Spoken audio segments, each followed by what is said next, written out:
A central Massachusetts man is lucky to be alive after a construction truck crashed into a highway overpass in Worcester this morning. Reporter Ben Dobson with more on that story. Michael DeRose has only a couple bruises and scrapes, and it's hard to believe once you learn that his car was crushed under a heavy piece of construction equipment on I-290 in Worcester Thursday morning. I sort of saw something orange coming at me quick, and I slammed on the brakes, and lots of crunching, and next thing I knew, I was sitting there with hydraulic fluid dripping all over me. DeRose's jacket is still stained with the hydraulic fluid. The piece of equipment was a boom lift. It came from NES Rentals in Worcester.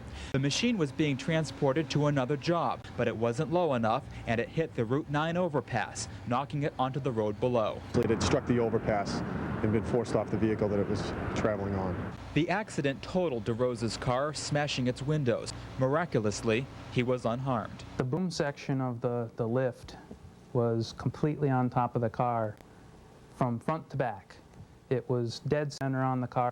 The accident forced state police to shut down I-290 around 8:30 a.m. so crews could work the scene. Traffic stretched back to the Mass Pike interchange in Auburn, and motorists like Melissa Sokol could do little besides make some phone calls to let people know they'd be late. I guess unlucky enough to be the second car back, and we were the last two cars that didn't quite make it through before they had to stop everything. Mass Highway engineers determined that it was still safe to travel over and under the bridge. Nonetheless, there is still damage to the structure. Repairs on that will begin Thursday night at 9.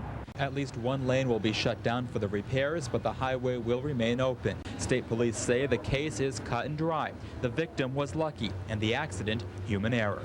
Fully lucky for the driver of the Firebird, but operator error for the driver of the tractor-trailer. As for the driver of the crushed car, he's keeping things in perspective. I don't necessarily feel lucky, but I'm glad to be here. But I mean, you know, luck would have been having the thing land and me go by it. So. No word yet on whether the driver of the trailer will face any charges. Ben Dobson, Worcester News Tonight.